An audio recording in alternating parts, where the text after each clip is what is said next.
Welcome to The Swab with Georgie Carroll. We all know nurses have the best stories, so why don't you come have a listen? Today's episode we have, I think, the longest serving nurse that I've ever come across. I always ask in my shows, who is the longest serving nurse? I've had her 49 years. I have an ex-colleague, Cookie, who has done 50 years. Tell me how many years you've been a nurse, Bron. So I've been nursing for 54 years. That made me so happy, didn't it? You contacted me on an inbox just to say you'd watched my comedy special. Yes. And the minute that you said, I've been nursing, I've been at it 54 years, and I thought, oh, you'll be 54. Exactly. You said you've been here on the earth for 54 years, and I said, no, I've actually been nursing for 54 years. It's just incredible. And within 10 minutes, I was on the phone to you getting on your nerves. Correct. So, correct. This is just so, I just have a huge automatic love for anyone who's nursed more than 30 years. Yes. So you started when you were 17, didn't you? I started when I was 17 on a public holiday and on Anzac Day, and it was a sort of a taste of things to come. We never saw another public holiday or another Christmas off for 4 years, really. and so, yes, over the 54 years, I've seen so many changes, probably for the betterment of the patient, really, much more than anything else. But also nurses get a better run now, I think, too. But it was. Let's start with the patients. What would a patient, when you were 17? So what year was that? That was 1967. 1967. Apart from the fact that you could smoke in your bed. You could smoke. Patients could smoke, and we could smoke at work, and so that was. So we had these wards that were just really partitioned, and you had 6 beds in each ward and a little balcony area where the 2 sickest patients were. You know, nowadays they'd be closest to the nurse, but no, we used to stick them right out in the balcony so they could never. That sounds like a much better idea. We could never hear them, and then they'd be allowed to smoke in their beds. And one night on night shift, there was this almighty explosion in one of the wards, and we ran down, and a fellow had lit his durry and stuck his match back in the box, as you do, and his match was still alight, and the box exploded. His bed caught on fire. Oh, I've got to know. I can't smoke now.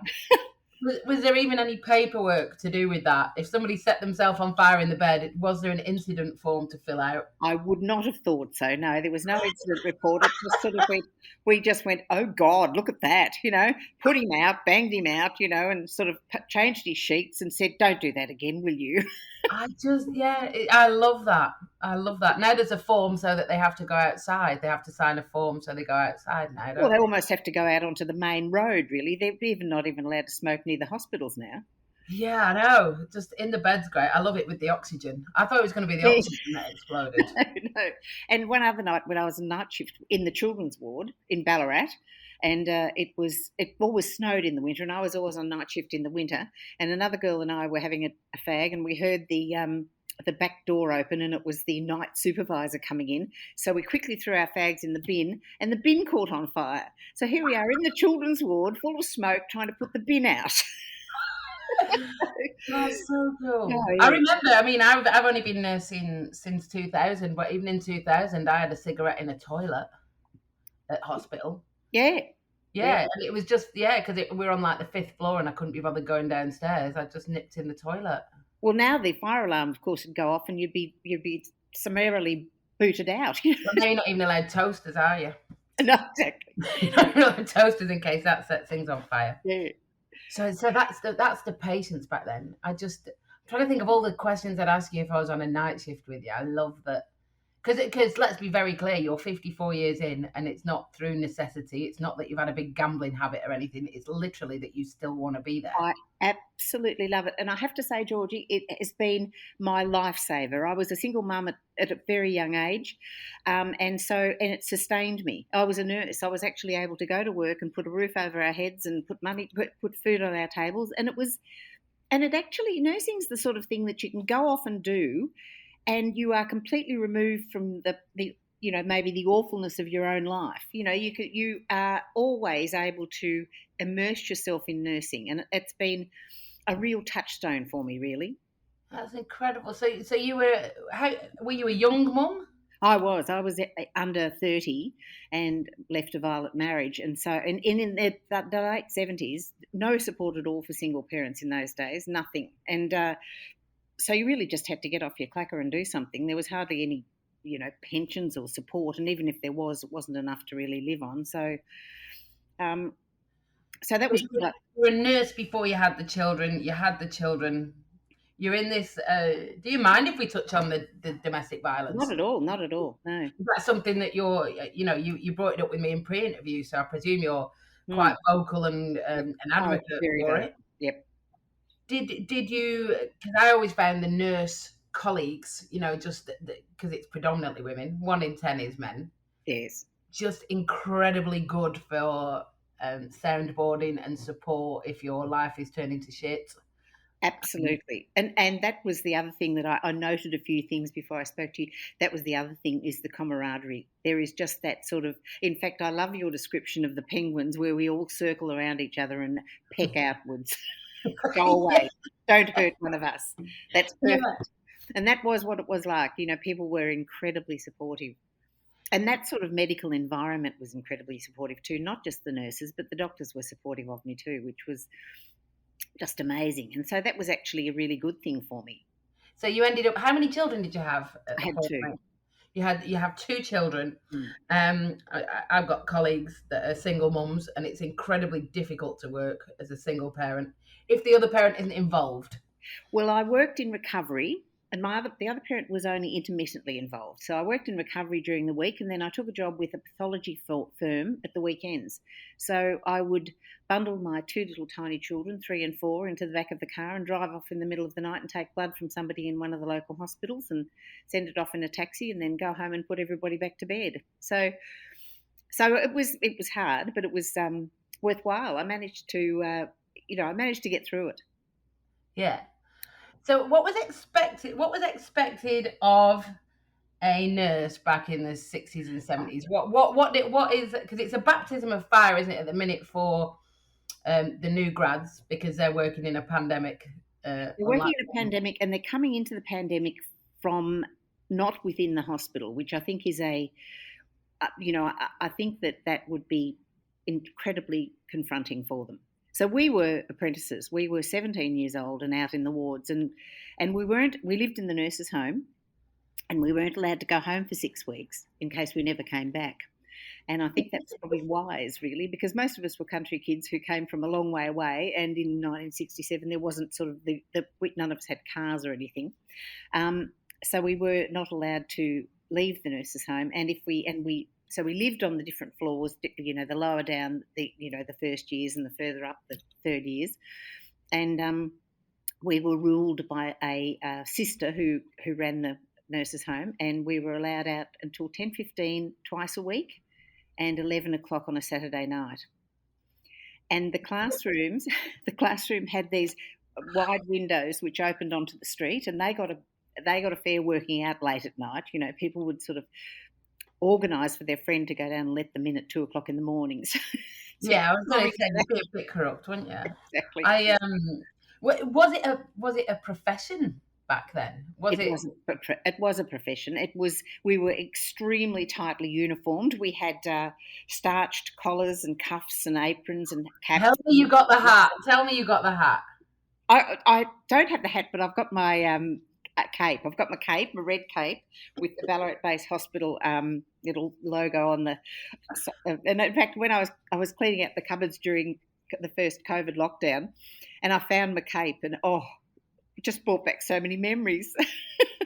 I was doing comedy at a conference, and there were 4 nurses there who were over 90. So they weren't nurses anymore, but they had been. Yeah. And one of them told the story. She felt she was responsible for getting rid of the hats the minute she became Don. Oh, really? Just threw a hat in the bin and said they're gone. They don't need to. I'm so grateful to her. Yes. I look like an idiot in any hat. The hats were little tiny things, pillboxy things that perched on your head. They were, originally they were kind of like theatre, like coverall, like shower cappy things to cover your hair, but they ended up being these decorative, ridiculous. We had frills in second and third year, and frills were this tiny little cap that sat in the middle of just above your forehead, and it had at the back a little series of frills. And in second year, you had nothing on them. And in third year, you had 3 stripes of the same colour as your uniform at the side of it. They were bastards to make up too, because they came flat and you actually had to pull this drawstring until you had these perfect little frills coming out the back. I think I've seen these ones in pictures. Bloody frills. I can't even imagine them. One, I can't imagine telling the students now that they've got to go to bed at a certain time. Exactly. You didn't, did you? No. Okay, so you've seen probably something. What was your main? Oh yeah, in our pre-interview, you were talking about how you nursed before there was intensive care. Yes, I nursed before there was intensive care. So we opened our intensive care unit. So we had our patients just died initially. They didn't have cardiac arrests, they just died. And you just said, well, that's bad luck. It didn't matter if they were 20 or 90, they just were dead. And then all of a sudden, cardiac arrest came in. So then you resuscitated everybody. It didn't matter whether they should have died or could have died or wanted to die. They got a belt on the chest and a board stuck under their, and they were pummeled until we dragged them kicking and screaming back into the world. And then we opened, a nurse from St Vincent's in Melbourne came up, and she opened our intensive care unit, which was in fact a linen storeroom and it was probably big enough for, by today's standards, 1 intensive care bed.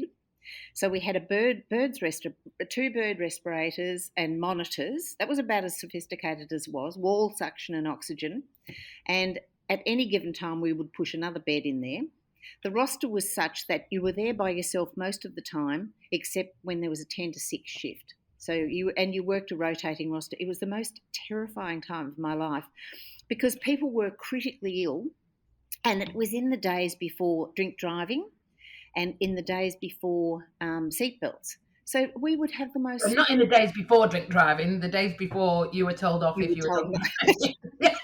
But it was the seatbelt thing. So people would leave the pub, drive like the clappers, and then have the most spectacular car accident, smash every bone in their body, and end up with, unconscious with a trachea in our pathetic little intensive care unit, struggling for life, going into the DTs, with one 20-year-old student nurse looking after them. Holy shit. It's almost like they didn't want them to live. Well, that's right. We didn't. Yes. It was just amazing. We used to make up our own back rubs, and we'd melt sort of Ungvita and Hibiclens and a couple of other things. We'd melt them in a bowl in the sterilizer and then rub that on their bottoms. Nobody ever had a pressure injury. We were so good at this.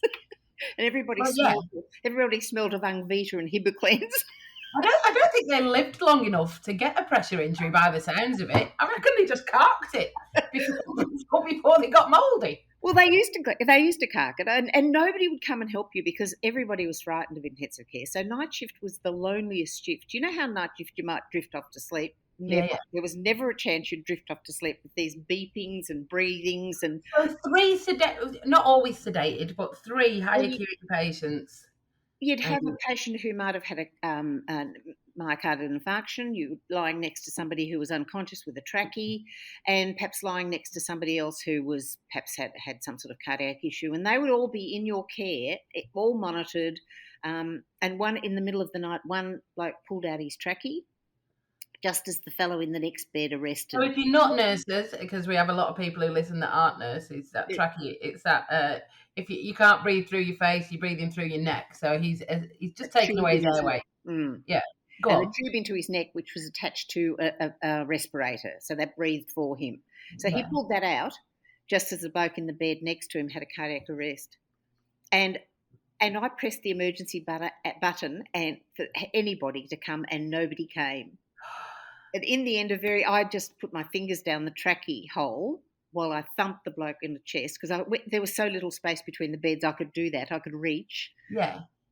And finally, a very tired-looking registrar wandered in and saved everybody's bacon, really. But it was... no, I think you did that. Yeah, I did that. But he saved my bacon because I was never so grateful to see somebody in my entire life. This tired-looking, probably terrified registrar walking in. So, yeah, there's so many incredible bits to that story. That just not that even that end story. I don't love the idea of the fact that people just died, but I can't imagine because I know what dying looks like. It isn't just like you're awake and then you're dead. Yeah. Sort of, if you've got like COPD, it can take a couple of days and you just don't do anything. You just Yes. let people die. Yes. Yeah. No. And in fact, it was more peaceful without the cardiac arrest issue because people just got wheeled out into that nice little balcony into the fresh air, and when you went out one day, they were dead. And it was much more peaceful than. It does. Do you know? Because I worked intensive care for 10 of the sort of 20 years that I did nurse, and I wasn't meant to be there. I'm not a details person. I'm just not a details person, and it's so detail orientated. Yeah. But I left in the end because a lot of it felt like torture. Yes. When do we say no nowadays? When do we say this is enough? Stop now. Yeah. Yes. So that's kind of some of your early years. So the other early things that were interesting for me was that there was still the remnants of polio around.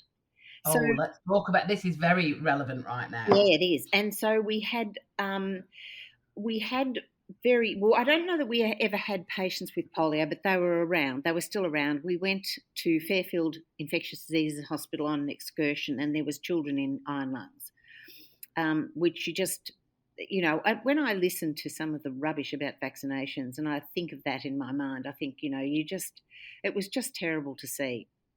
But we had things that. Can you tell me? I've seen pictures of these children in iron lungs. Mm. That was a 24/7 Correct situation for them, and they were awake. They weren't sedated. No, they were awake, but they didn't have the energy to move, or they wanted to move and they couldn't breathe by themselves. The muscles of I'm thinking their thoracic and diaphragm muscles were paralysed by polio. So they couldn't breathe. So they were in a negative pressure device which pushed their chests in and out. Okay. So that was okay. But it's just the idea of them being awake that upsets me. Yes, no, it was terrible. Yes. Yeah. Okay, so you've been down to this centre. So we also had things like the polio bed, the polio bath rather. The polio bath was this enormous swimming pool sized almost bath that the bottom came up. And so it was in the women's medical ward, same sort of situation as the men's medical ward where the bloke lit his box of matches. So this long corridor of just people in various stages of elderliness. And we used to put the patient on a mobile trolley, a sort of hoist thing, the likes I've never seen before, because you were sort of here and the patient was about 8 feet away on the end of the hoist, sort of with the backless gown on, being wheeled down to this bath, which was a great idea, really, because you could get them onto the bath, then lower it into, then the bottom lowered into the warm water. Yeah, but it was just so treacherous. Sometimes they died in there, and then you couldn't get them out again. And but it was for those who loved it, it was lovely. That's just so.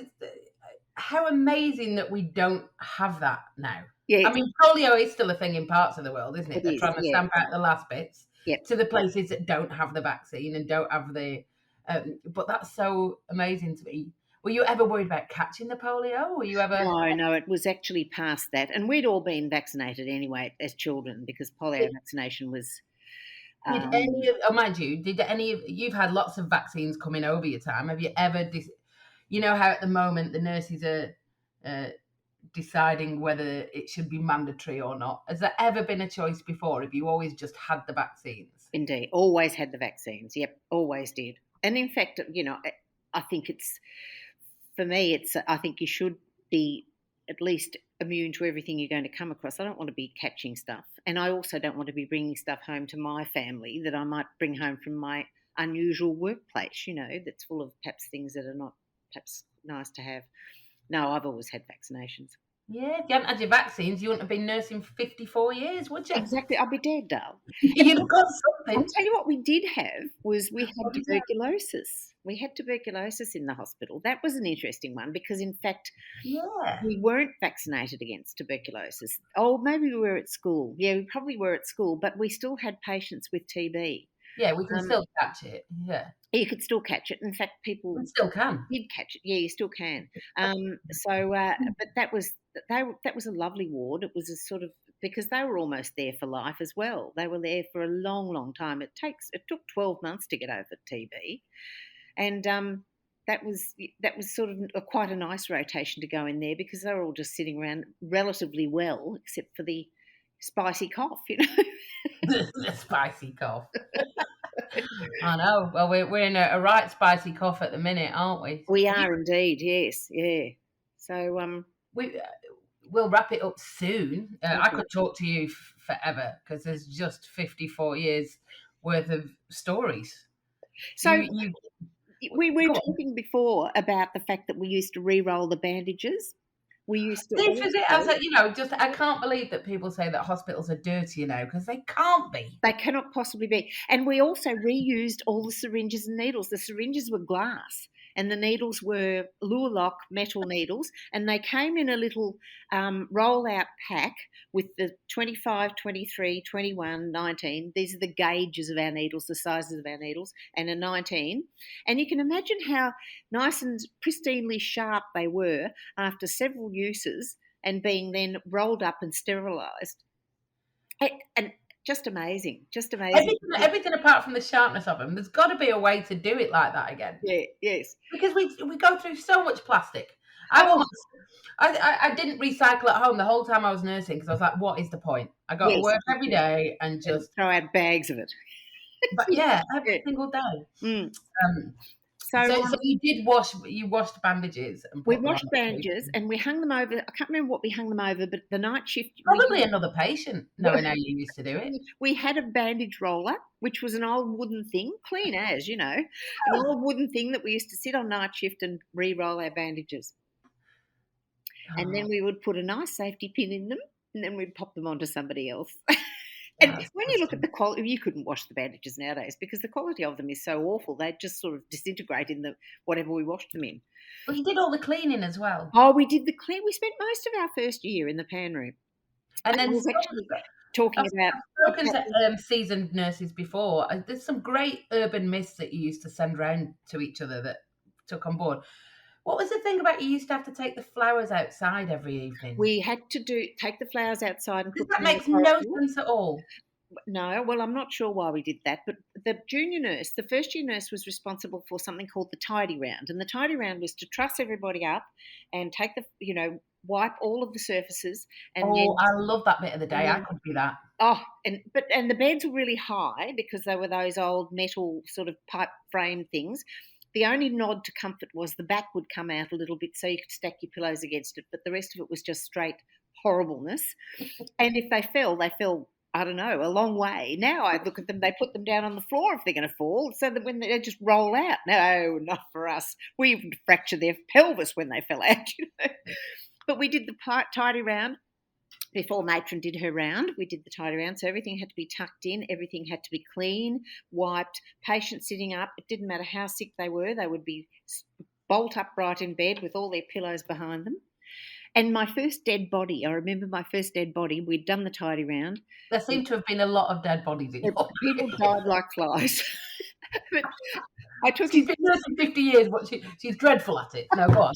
So your first dead body. So I take that, we used to have the meals delivered in a great big trolley, and the charge nurse would slop food onto a plate and then put it onto a tray, and you'd walk right down the end of the corridor, and there's Mr. What's his name, sitting where we'd put him during the tidy round, dead as a maggot. And I had never seen a dead body. So I was 17 and I was only been at it about 6 weeks. And I thought, oh my God. So I went back to the charge nurse and I said, I think he's dead. And she said, oh, okay. So she walks down the corridor with me and she touched him, felt his pulse. And I thought, oh my God, she's touching a dead body. It took me long to get over that, I can tell you. And then she said to me, you can do the layout with me. So while we were doing the layout, she rolled him towards me and he went, ugh. Oh, yeah. And I was gone. I was halfway down the corridor. Do you know my first dead body? Because I remember you always remember your first, don't you? Yes. My first dead body, I would have been about 20. I'd trained a bit later than you. I didn't know that they'd already done the CPR on them and laid him out. I thought that I didn't know they'd been through that. That had happened before I came on shift. So Oh God. I pulled a crash call. I called a met call on Yes. somebody that had already been declared dead, sort of like an hour Right. before. To be sure. To be sure. Yeah. And the first person I laid out, so for those of you that aren't nurses, the laying out is sort of making someone look as beautiful as he can for the family to come and see, and then preparing them to go at the morgue, isn't it? Correct. Yeah. Yeah. But it was and maybe a Muslim man, an Indian Muslim man, and they someone had tied ET tape around his head to keep his jaw Keep his together. jaw shut. Yeah. Yeah, and I thought that that's what we did to everybody. Oh, I think we used to do that to everybody. Oh, is that what it was? Because I Yes. thought, because then I did it on the next one, and people were like, "What are you doing?" Oh. Everyone's got their own little ways. Some people tie toes together. Some people. Oh yes. Yes. Yes, I'm like, everyone's got their own little brand. Oh, right. So we were taught to tie their toes together and to also tie their chin up. To tie their chin up so that their mouth didn't stay open, so that when they got to the person who was going to lay them, the funeral for home, where they wanted to put him and make him look beautiful for the family, that he wasn't sort of gaping at the mouth. Well, it's amazing because from then on, I thought perhaps that was just that guy because his jaw wouldn't stay shut, or perhaps he was leaking from the mouth, or perhaps it was something to do with religion. I honestly, because after that, I never did it again, and I've never seen it done again. But you're saying it's just part of it. Well, I was when I was doing it. I haven't seen a dead body for some time, even though I have seen a lot. It has been some time since I've seen a dead body. Yeah, because you have moved in, because certainly you look super healthy, but the knees got a bit much for doing ward work and doing the rest of it, didn't they? Where have you ended up? So I've ended up in wound management. So I've been in wound management for probably about 25 years now, but I've run my own clinic for 8 years, and now I'm gently sort of retiring into just doing some plastic surgery wound management with a couple of plastic surgeons. I was on the project not long back. For those of you in America, that's a TV show here, and I said, can people send me inboxes of their wounds and give me the backstory, because I want to make a coffee table book of them. Yes. Oh my, they're so interesting, aren't they? They are, yes. I haven't got the rights to do the coffee table book yet, but people are so proud of their wounds. Oh, yes.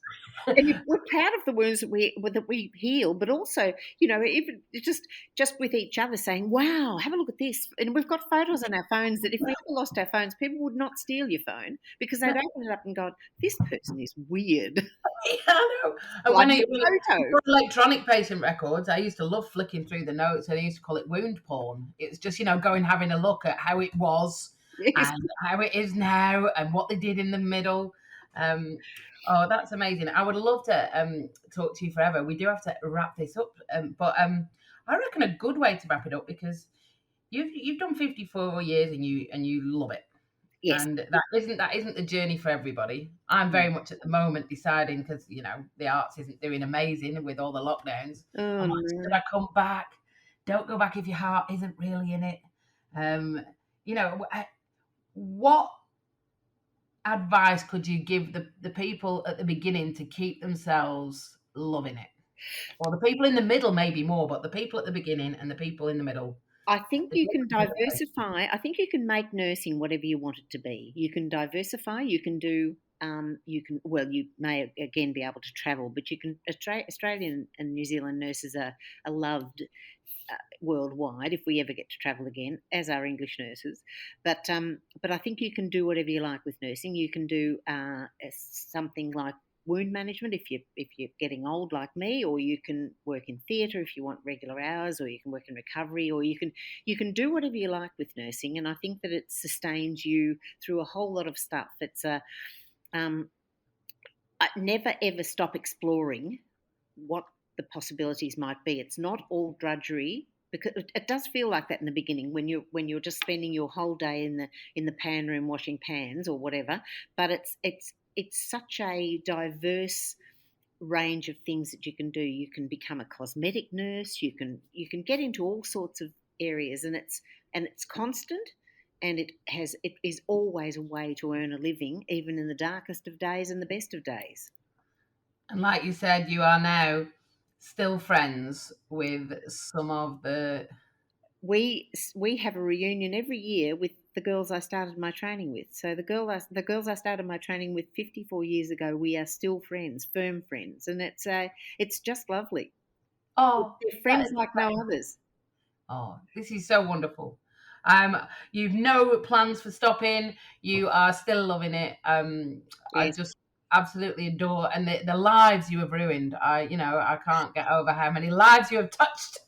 And, And that's the other thing too, is you do touch lives and you do stuff that makes a difference. And I think that, without sort of sounding too egotistical, it's a nice thing to know that you've made a difference, sometimes for the very best in somebody's life. oh, that's a wonderful. nice thing. Thank you so much for being on the Swab, Bron. Thank you for having me, Georgie. Yeah, we're friends for life now. I'll come We to are. one of the nurse joined up, and thank you so much. That was today's Swab with Bron Parker. You've been listening to The Swab with Georgie Carroll. That's me podcast, but I also have live comedy shows too, and I've written a book called Off the Charts. If you want to know more about those things, please hit me up on my socials. I've got a Facebook called Georgie Carroll, and I got an Insta called Nurse Georgie Carroll. I've got a website called georgiecarroll.com. Also, if you've got anybody that you think would be a great guest on The Swab, I'd love to hear from you. Thanks again for listening, and that's all for today from The Swab. Bron, that was amazing. Thanks, darling.